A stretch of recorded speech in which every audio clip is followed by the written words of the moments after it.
Cool. So yeah, that's the Roto Show. Really quickly, like 2 seconds, what Amal Collective is. We're a collective of young Muslims in the city that are really focused on both the two definitions of Amal, which is action and hope in Arabic. And so that's kind of our focus, right? We're focused on 3 core areas, which is civic engagement. So that's what this is all about, right? Figuring out how we can make a change and be part of the bigger change in this country. Second is community service, and third is faith-based initiatives. So that's a bit about us. This is one of many events. We host co-working nights every Wednesday in this space, and a couple other things too. So follow us on Instagram. But that's enough about us. We're here to talk about Saikat. So we're super excited to have you here. Yeah, thanks so much for having me. This is really cool what y'all are putting together. This is new, fairly new, right? Pretty new. Yeah, so this is like pretty much our first big event. Well, good job organizing so many people. I mean, this is amazing. So yeah, but it takes a whole team. So we have a great team out here. So we gave an intro on Amal. I would love to hear maybe an intro, Saikat, if you want to share a bit about yourself. We polled the Muslim community in the Bay Area, and there are kind of 3 key topics that everyone kind of resonated around. One, of course, is affordability. A lot of this community here, they're earlier in their careers, moving out here from other areas as well. And as we know, it's very tough to live here. So that's obviously a big topic. Second is immigration, especially what's happening recently with ICE. And third, but arguably top of mind every single day for everyone in this room, most likely, is what's happening in Palestine and foreign policy. So those are kind of 3 topics we'll be asking questions about. But without further ado, would love to hear an intro on you, Saikat. Sure, I can just say a little bit about who I am, where I came from, right? So I moved out to San Francisco in 2009 when I was 23. I always wanted to live out here, to be frank. I grew up in Texas, and when you grow up in Texas, San Francisco is pretty much paradise. We're this amazing place where we're building the future, but we have these values of being inclusive, like a real melting pot, right? And in Texas, I grew up middle class. I'd say I went to public schools, and as son of immigrants, my parents grew up fairly poor in India. And I say that because it shaped a lot of my political worldview. But my dad, he was a refugee during partition, which a lot of people in this room will know what that is. And so he grew up with his family of 12 in a tiny 1-bedroom apartment, often having no idea where his next meal would come from. But the way he came to America was back in the 70s, like the 60s and 70s. We were doing so much in this country. We had decades of wages going up, living standards going up. We had just put a man on the moon. We built the interstate highway system. So we were actually actively recruiting people from around the world to come here. And we had immigration offices everywhere that were trying to do this. And so my dad's friend took him to one of these immigration offices where some lady pitched him on the American dream, got him to apply for a visa, which is really hard to believe today, right? With the framework we're in right now with immigration. But that was his lottery ticket. He made it out here and was able to he didn't have a job or anything lined up. He literally I used to say he came with $20 in his pocket, and he corrected me when I went back for Thanksgiving. He was like, it was actually $8. I was like, okay, all right. All right, sorry about that, Dad. But that was enough. He managed to get a job and on a single income give me that life that I had in Texas. So when I came out to San Francisco, I wasn't political at all. I worked in the tech industry. I did that, frankly, because I thought I'd be solving a lot of the biggest problems in the world. And I ended up joining as a second engineer at a company called Stripe. And that was a pretty radicalizing experience for me because I just ended up being in the right place at the right time. And I worked hard, but I didn't work harder than the teachers or the nurses or the people cleaning our offices did every single day. I won the startup lottery. And that to me felt like there was something broken in our economy. It's you can either win the lottery and have everything, or you'll never be able to afford a home or secure retirement. And so I quit, and I wasn't sure what I was going to do. I literally wrote a list. I was I want to work on inequality, poverty, and climate change. I was looking at nonprofits. And that was around the time that Bernie Sanders started running for president. And so he was talking about that. I didn't know if he had the answers.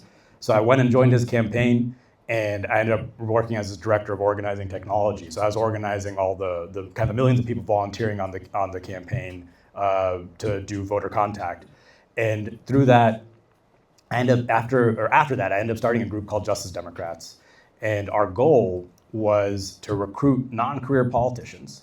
So like service workers, factory workers, teachers, nurses, and have them actually run together, taking no corporate lobbyist money, and on an agenda to make life better for people, to actually create a life that works for everybody. And long story short, we didn't have any money. We were the underdogs in every race. We were going to lose all of them. But one of the people we recruited through that was AOC. So I ended up throwing a Hail Mary, moving to New York, and running her campaign. And then she won, and she got this big spotlight on her. And I ended up going to DC with her as her chief of staff. And we used that spotlight, and I'll go more into this probably later, but we used that spotlight to introduce the Green New Deal and try to change climate politics and really industrial politics in America is the better way to put it. Put things like industrial policy into the landscape. And the Green New Deal directly ended up leading to Joe Biden running on Build Back Better, which became the Inflation Reduction Act and passed. And so that's sort of my backstory. For the last 5 years, I've been running a think tank called New Consensus, which we started at the same time as Justice Democrats. And we've been really working on, I'd say, the comprehensive, detailed plan for how do you actually build a clean economy that works for everybody. So I've been on the policy side, the political side, outside, not even politics side. And now I'm running largely because I saw the Democrats' response to Trump, and I was getting more and more fed up. I don't think they're taking this moment seriously. I don't think they see us as being in an authoritarian coup, which we are in.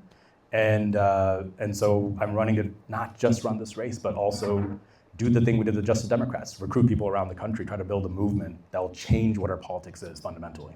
So I think a lot of us can resonate with that immigrant story. So thank you for sharing that. So what makes you specifically, San Francisco being a unique community out here, what makes you specifically qualified to represent us in San Francisco? Yeah, it's a great question. I've been a San Franciscan for most of my adult life, and I've really worked here more on the nonprofit community engagement side. Like a lot of my political work has been national. Locally, I've worked with the food bank, NPH, Housing Accelerator Fund, and that's been the way I've tried to give back to my community. But I'd say, I'm running for the seat in Congress, and the reason I'm running for that seat is because all my experience and all my knowledge have been around what do we do federally. Like I know what to do there, what the levers of power there are, how to make change happen there. And so that's what I want to make happen. And fundamentally, when I look at the problems facing San Francisco, the cost of living crisis here is worse than anywhere, right? So, but I don't think it's a problem that San Francisco alone created. It's really, if you go around the country, you see versions of the problems we have pretty much everywhere. We just have them worse. And so I believe that we have to solve these big structural issues at a national level if we want to make life better in San Francisco. And that's what I want to see happen. That's a good segue into our first topic that a lot of people submitted questions on, which is affordability, right? So jumping in, you talked about making SF a lot more livable. So what does that mean tactically for people living here? Yeah, so first off, cost of living, right? So, and when I say cost of living, to me, it boils down to healthcare, which I'm a big proponent of Medicare for all. I actually believe we need to go beyond that to expanding actual government-provided healthcare, because there are healthcare deserts all around the country where there's no quality healthcare available. In San Francisco, we actually have a great VA system, which is government-provided healthcare, and we should expand access to the VA here. Second piece is housing, right?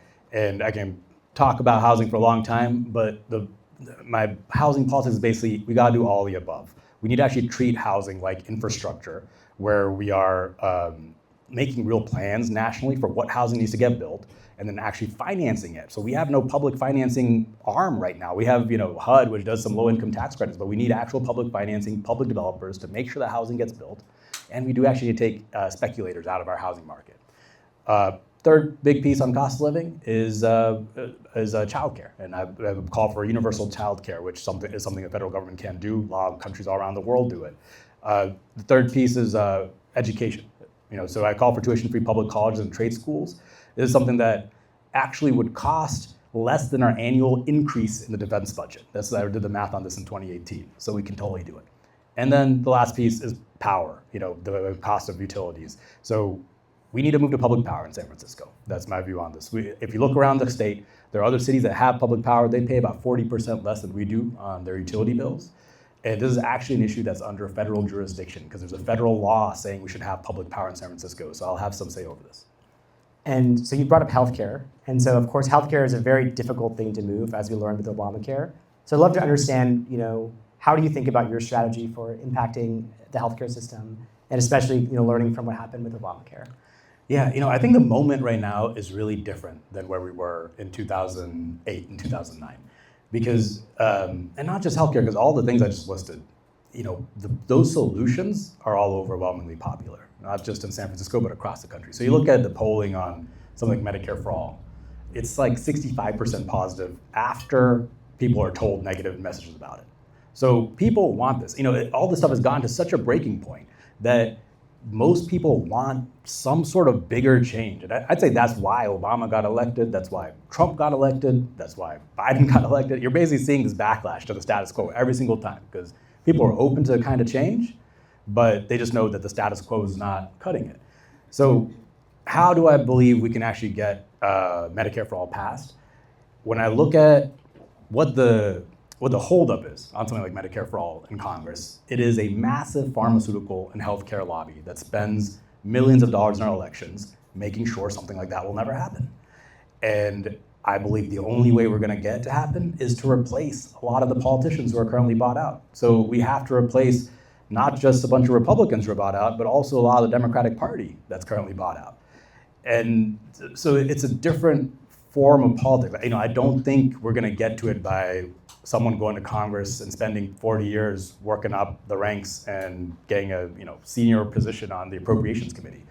I think we have to actually do a mass movement of candidates, of people, to make a political reality where we're going into 2028 with someone running for president, hundreds of people running for Congress, with Medicare for All being a central point of the platform. And that is totally doable.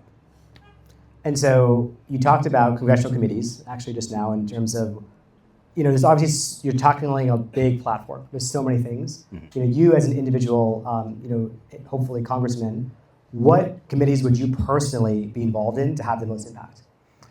Yeah, and don't hold me to this because I might change my mind because we've got a ways to go. But currently when I think about it, I think science and technology is what I'm interested in, both because of my background. I looked up, I'd be the only programmer. I think there's two other programmers who've coded like COBOL in the past at some point. But I'd be the only programmer who's coded any modern language, who understands LLMs, who understands the situation we're in right now. And I think AI is a major technological challenge for society that we've got to deal with. And the other one would be appropriations. I think San Francisco relies on federal money for so much of its services, and appropriations is the place to fight for those dollars. And so in terms of our community specifically, we're really curious, what kind of constituent services would you set up in your office? And maybe I'll talk about some of the things that we're thinking a lot about. One being like when a member of our community gets abducted by ICE, which has happened to our members of our community here, whether that's our legal status being put in jeopardy for speaking out against Palestine, whether that be us getting stuck overseas. I'd love to understand what services your office is going to set up for our community. Yeah, this is honestly the main part of the job in 2026, because a lot of the bigger stuff I'm talking about, it's not going to be possible in 26, right? I can't pass Medicare for All with Trump still as president. So in 2026, the number one job is going to be defending San Franciscans. And I've got some experience doing this because I set up AOC's Constituent Services Office in 2018 when Trump was president then. And he was doing this all-out war on immigrants, and she was in one of the most immigrant-heavy districts in the whole country. And it was amazing to see that if you take constituent services seriously, which means you're actually proactively advertising the services, you're making sure people know about it, you're kind of proactively fighting people's cases, you really can get people out of detention or get like a stuck citizenship application moving again, because the federal bureaucracy is kind of slow. So you have to think of your constituent services as something that's going to move faster than the federal bureaucracy and put pressure on them. And it's just not worth their while to fight it anymore, right? And that's sort of the situation we're in right now. So, you mentioned some specific cases. When it comes to ICE and detention, my view on this is we have to make it not worth ICE's while to be in San Francisco. And part of that means you are fighting them every step of the way, because this is kind of how authoritarianism works. It's like a creep, right, where they just keep changing the bounds of what they normalize. So you have to be fighting it every single day. And it also means like I should be showing up. Like anybody in political power should be showing up. So when ICE is coming up and sorry, we got an outside visitor. So when ICE is, I can't go back into such a serious conversation like that now.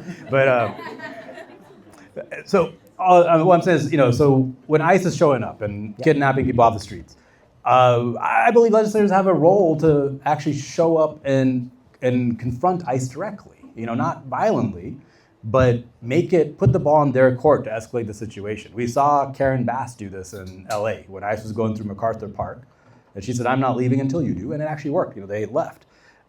So that's how I view defense, because that's going to be the name of the game in 2026. And I'm actually, of all the parts of the job, constituent services is the most satisfying one, because you do get immediate results. Like some of the other stuff is larger and it's exciting when it happens. But this is the part I'm going to take most seriously in 26 for sure. All right, so real quick, I'm going to move on to another topic, but I want to just quickly call out that if you have any questions you want to ask, you can scan that QR code and we'll basically vote on the top questions. So if you have anything you want to ask, feel free to queue that up over here. So moving on to the topic that everyone, I think probably the reason why a lot of us are actually here right now as well, is what's happening in foreign policy, especially what's happening in Palestine. So first question, really what commitments are you willing to make in Congress to end the unconditional military aid to Israel? Yeah, so first off, we have to be clear that Israel is committing genocide in Gaza, right? And that word has real meaning. Like there's international law that says if a country is committing genocide, this is what the Genocide Convention said after the Holocaust, it is our duty to use economic and other tools available to stop that genocide, right? So we have to go beyond just ending military aid to Israel. We actually need to use all leverage possible to stop this genocide and end the apartheid state that we have there. So part of what I'm going to do is obviously vote the right way, but I actually think this position calls for way more than that. It should be the one that's pushing, organizing, and creating a block of members who are going to block bills unless we get an end to endless funding, right? Like that's my approach to power in DC. And that's why part of what I'm doing right now is reaching out to members or to candidates who are running all around the country, and people like Abdul El-Sayed, who's coming over this Saturday, to start organizing now and saying, okay, if we're a team that goes in there, what's going to be our day one demands? And this will be on that list, right? What are we going to demand in exchange for a vote for speaker for Hakeem or whoever, right? But this has got to stop. I mean, we're breaking our own laws. We cannot be funding genocide at all. And so I'm going to do everything I can to stop it. And so the genocide in Gaza, of course, is one thing that's very top of mind, but also what's happening in the West Bank, in the illegal settlements. And I'm curious, what's your plan of action around that? Same. Yeah. I mean, I think what we basically have to do is use our position, use the power of the United States financially, like our position in the global financial order, to stop expansion of Israeli military adventurism, which is the settlements, which is genocide, stop all of that.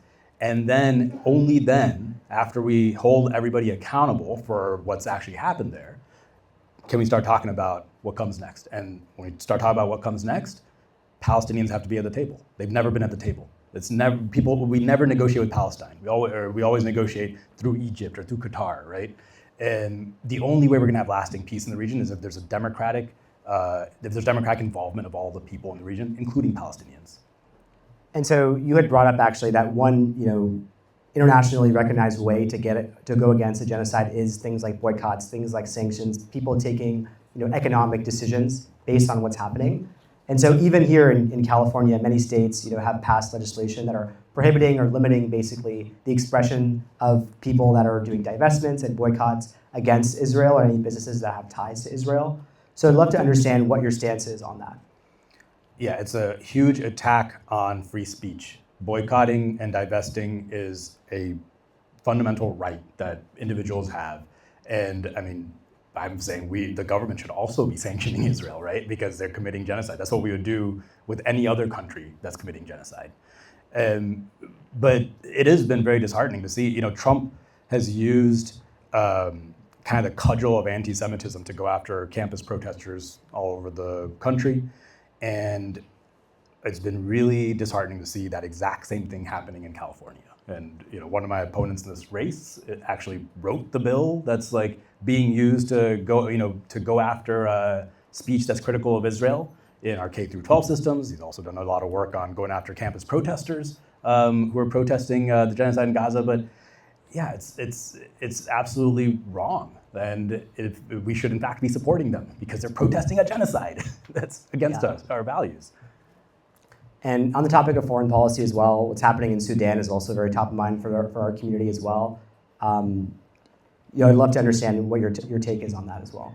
Yes, same. I mean, we're basically funding and supporting the genocide in Sudan through our support for the UAE currently, and genocide is genocide. Like we should not be supporting, funding, providing military aid to any country that is involved in genocide, and so we need to. I think we use our leverage on UAE to say, like, you're not going to fund that, or we're going to stop being your allies entirely, right? But at the very least, we're not going to be funding it. We're not going to send them any more military weapons. All right, so I think now we're going to open up to audience questions. So we have a few submitted here that I'll pull up as well. I know, Omar, you've been also monitoring it. Yep. Do you want the top view? Yeah, let's do it. Cool. And everyone else, feel free to submit and vote. Yeah, I have it here too. I'll just read it out actually. Great. Okay, so question. You took some heat for supporting Bilal Mahmoud in 2024. While Bilal is great on housing, his silence on Palestine is disappointing. How will you be different? How I differ, you said? Yeah, how will you be different? Yeah. I won't be silent on Palestine, for sure, right? As maybe has been apparent here. But I believe like it's such a core moral issue, and I think it's kind of a turning point for U.S. foreign policy. I have a larger foreign policy view, which is we should, in general, be moving away from our approach to foreign policy, which has been subjugating the rest of the world through military might. And the result of that has been catastrophic. Half the rest of the world hates us now. We've destabilized multiple countries. We're continuing to destabilize more countries. We destabilize many of the South American countries. And we have to fundamentally break from that and move to a place where we recognize that there are other superpowers in the world, like India and China, where we treat the sovereignty of other nations with respect. We actually honor their sovereignty. And we start using, we start trying to earn the trust of other nations by helping them. I look at the foreign policy we had during the Marshall Plan after World War II, and that resulted in one of the longest alliances we've had since, right, with Europe. So, but to do that, and that vision of foreign policy, it's, again, I hate to say it, but it's popular. It's bipartisan popular. Like only 3% of Democrats and 16% of Republicans want to increase the defense budget right now.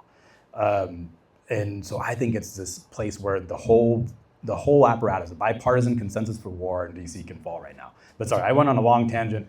The overall question is, I will not be silent on genocide at all. And I actually don't know what Bilal's positions have been on it, but I know he's talked about it. All right, next question. A lot of people are thinking about safety in the city, right? And so a big question is, what is your position on how you'll basically make San Francisco more safe? Yeah, so I think there's like two parts to this sometimes. So one is safety, and I think a large part of safety itself, like we're talking about just going after crime, my position in the federal government is going to be to try to support a lot of the things that the city is doing. So, this comes into play with one of the things where there's federal government and city collaboration is in some of these drug market interventions. There's a program called DMAC, where it's kind of a combination of federal forces that work with local police. That's been fairly effective. So it's finding the programs that have been effective, funding those, making sure those keep going. But then, sometimes when people talk about safety, I think people are also talking about kind of street conditions in general. And I'd say like the open air homelessness and drug use that we see in the city. Part of that is the result of the cost of living crisis. I think that's a large reason why we have a large unhoused population in the city. And we have to get to a root of that, because we've all seen the graph of like the money spent on the homelessness crisis, but then the number of unsheltered homeless stays the same. The thing that graph doesn't show you is the number of people about to become homeless has been going up like this, right? And so we are actually trying to keep people from becoming homeless, because once people become homeless, it's much more expensive to get them off the streets. So one, we have to stop that fire hose of people who are ending up on the streets. And then once that happens, the total amount of unsheltered homeless, it's manageable. It's large, but it's like 1,000 to 2,000 people. They're going to need individualized support, and we need to have federal funding for a program that actually does that. We've had pilots of programs that help here. They just don't have the money, and so we always shut them down. And then again, I'm going on a long-winded answer, but the other piece of this that I do want to say is there have been other countries where there have been these massive drug addiction crises. Like in Europe, there's a huge heroin crisis that happened in the 80s and 90s. And I'm not saying there's a silver bullet for it, but one of the things that helped during those crises is they made methadone widely available. And they made methadone so widely available that it basically undercut the black market of methadone, which exists. And they ended the drug crisis there. So in the US, at the federal government level, there's two things that I can do to go after the drug addiction crisis. One is go make methadone available. And right now, this is, again, money and politics issue. There is a private opioid treatment clinic lobby that pays to make sure they're the only ones that can provide methadone. So it's highly controlled in supply. And that's because of billions of dollars of campaign contributions. The second piece is you have to look at how people are getting addicted in the first place. People are getting addicted often from painkillers that they get prescribed because it's still very easy in this country to get opioids from your doctor. If you look at how easy it is, doctors proactively push oxy onto anybody who's had any kind of surgery. Versus somewhere like the NHS in the UK, you have to get sign-off from your supervisors to prescribe any sort of painkillers, right? So we have to completely change how we treat prescribing painkillers in this country. That's something we have to do at the federal level as well. And so on a related note, what's, in terms of the homeless population in the city, what is your position on the street sweeps that are happening in the city right now? Yeah, I think it's mostly shoving the problem around. Like I know it's clearing out the camps, but what I've seen is the homeless population is kind of just being moved from area to area. I was excited about Mayor Lurie's plan to build 1,600 shelter beds was the original plan. I'm a little disappointed that he's gone down on that pledge, but I understand why, but that's something I've supported. And I think we have to, it's again, like sweeps alone are not gonna, suddenly make the homeless people not be homeless. You have to actually have a structural solution to that. And so you just talked about Mayor Lurie and maybe a politician not living up to their promises. So I think the number one question listed here is, how would you stay accountable to the policies that brought you into power, especially with recent appointments like Jessica Tisch by Zoran Mamdani?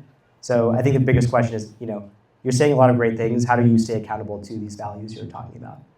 Yeah, part of it is accessibility, right? And so I'm trying to run the campaign in the way that I plan to represent, not taking any corporate or lobbyist money. So ultimately, the power I'm going to have is going to come from constituents. And so, on the campaign, we're doing a town hall every week. I do voter calls every day. So any of you can go to my website, sign up for a call with me, and they're honestly, I find them really satisfying. And I want to keep doing some version of that. Like, to me, it's not going to be that you're going to agree with me 100% of the time on everything I'm doing. That would be crazy. But I should be able to explain why I'm doing what I'm doing, and you should be able to see my perspective, right? That's how I think this works. And if I'm not, I'm going to rely on you to hold me accountable. But frankly, the reason I'm doing any of this is I don't want to go to DC. I like my life here. I have a kid here. It's just that I think there's this moment where I've been trying to capture these moments of change since I did the Bernie campaign, and just what I'm seeing right now completely dwarfs anything I've ever seen. The number of people who are interested in big structural change, the number of candidates who are running all across the country, taking no corporate money, challenging the status quo.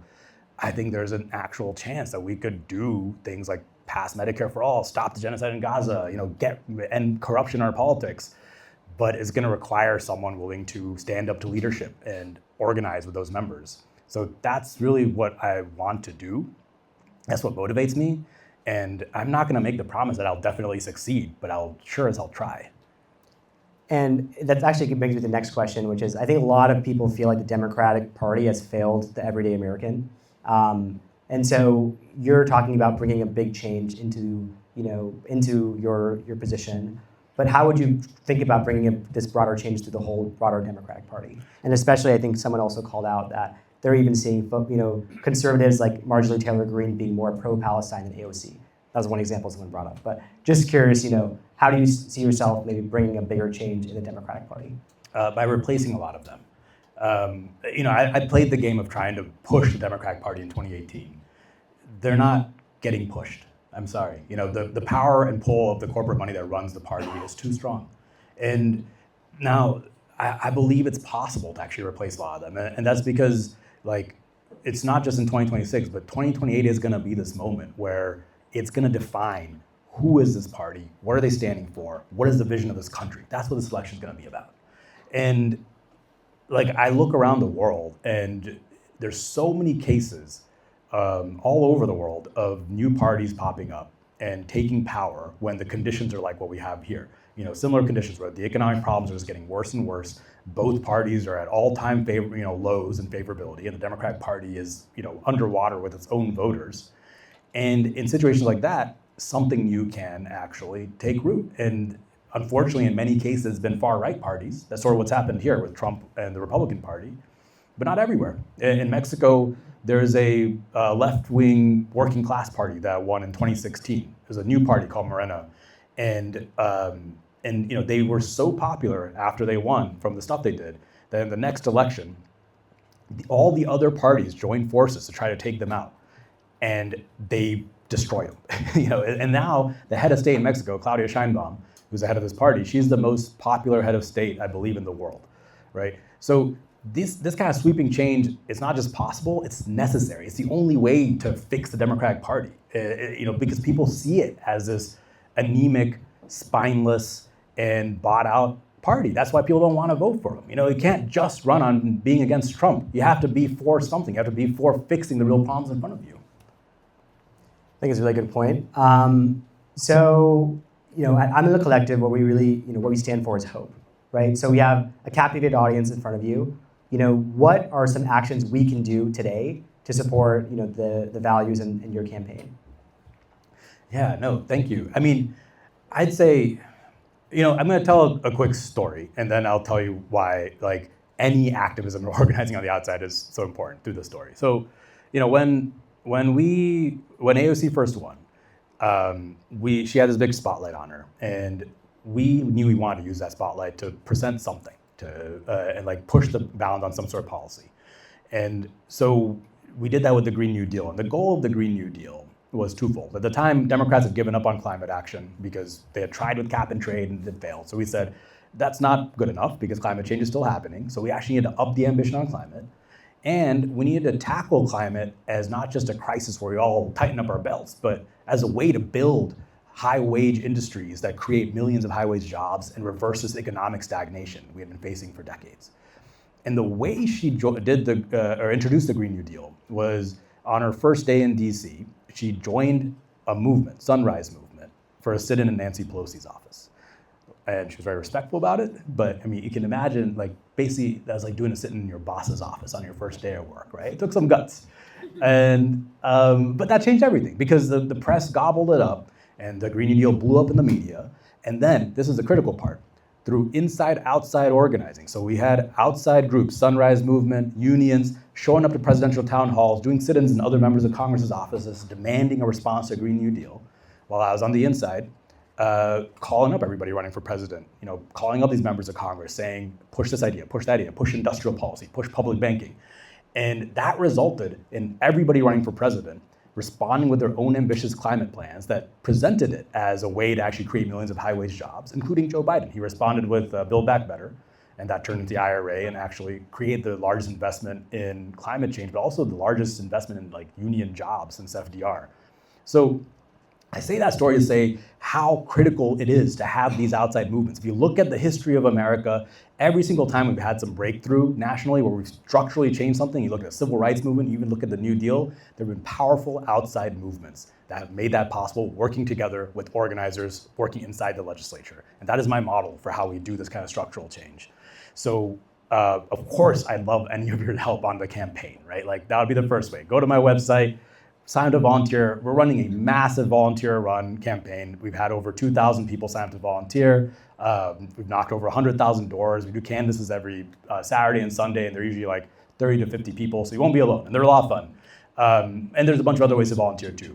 But I'd say, the way I always think of this question is, you think inside yourself, like, what do I have to offer? What are my skills and what draws me? Because that's what's gonna keep you there. Like this work, it can lead to burnout, and the reason it's important to be able to sustain it. And the thing that'll let you sustain is if you feel like what you're doing matters to you. So find any way you can to get involved. So that's a good segue into us actually tactically talking about how we can support the campaign. So you talked about canvassing, and you have you mentioned you've knocked on over 100,000 doors. So that's very impressive. And the actual primary is in June. So and it's only January right now. So there's still so many more doors to knock on. And so we have to have a list of actions. We want at Amal Collective, we're all about taking action. So there's a few things I want everyone in this room to do. I'm not asking you to do anything crazy. First part is following Saikat on socials. So would appreciate if folks can take literally just a minute, pull out their phone, it's one follow, it won't ruin your ratio, and just give Saikat a follow. He creates great content about all the topics we talked about and more. So let's all take a second to do that. Thank you, appreciate that. And also smash that like and subscribe. That's what we do at the end of this, right? We also have Mustafa as actually a member of the Muslim community that also runs a lot of his socials. So we have a Muslim on the campaign team actually. So yeah, we're gonna give him a raise. Yeah. Nice. Okay, I'll leave this on for maybe like 30 more seconds, but then we'll move on. As we're talking about this, we'll talk about maybe 2 or 3 other things. The next slide is going to be about donating $1. And why $1 is, Saikat, you mentioned, second engineer at Stripe, it's not about the money, but it's about showing the support, right? A number of donors really matters. So if everyone in this room could donate $1, think of it as the cost of pizza or something. It just shows that, shows the party, shows to everyone else in the race that, Saikat has that grassroots support. So once you're done following on socials, that's the next slide here. So please donate $1, and would appreciate that. Yeah, and I'm curious, as people are donating, what's been your experience on the ground canvassing? What have you learned? What's been insightful? It is so fun. I'm not even just trying to hype it up. I've canvassed in a lot of places around the country, and San Francisco is by far the best place to canvass because people will talk here. People open the door, and I think it's partly because I've often canvassed on weekdays and people are working from home and just trying to find an excuse not to work. But I'll take it, But it's really fun. People will tell you everything that's on their mind, and it's it's just like a way to actually. You feel like you're actively building community and getting to know your neighbors in a way that you normally wouldn't, because when else do you just go knock on random people's doors these days, right? Yeah, it's a lot of fun. So next thing, so we actually have the ballots right here. I think Natalia is raising her hand right now with them. So those are basically signatures to get Saikat on the ballot and not having him not pay the fee. But it's really about, again, showing that grassroots support. So if you are registered to vote in SF, it takes 2 seconds just to sign your name on the ballot. It means a lot, and so I think we need 2,000 at least. Yeah, it's about 1,700 something. Yeah, so that would help to have members of our community being a part of that. So Thank you. Natalia's back there with Mustafa. They'll have, and there's also they have a table, the volunteer table up front. So yeah, folks can just sign. It takes 2 seconds, and it helps a lot. So that's on the ballot side. Basically, they have a volunteer group as well that meets up every Monday at 1:30 p.m. on the political side. So I'll be sending all this information afterwards, but if you want to join and learn about, they have all these different walks where they walk around. They have merchant walks, so they walk to different businesses and talk and canvas there. There's all these different pieces. Everyone here is in a different part of the city. Some people live in apartment buildings. You can be basically representing your building and passing out pamphlets. Everyone is parts of different parts of the community. They're all tapped into different clubs and groups and things like that. So that's some area where you can support, is figuring out what groups are you plugged into where you can share or attend meetings for the community on behalf of the campaign. So that's happening, and I'll share that information as well. And then canvassing. So there's going to be a big canvas happening on the 24th and the 25th. That's next Saturday and Sunday. So we're going to make a big rally for our community to especially show up on Sunday, January 25th. So we'd love to, we'll send all the information. It's at 11 a.m. on a Sunday. It's a great way to also get to know your neighbors as well, right? So we'd love for folks to show up here.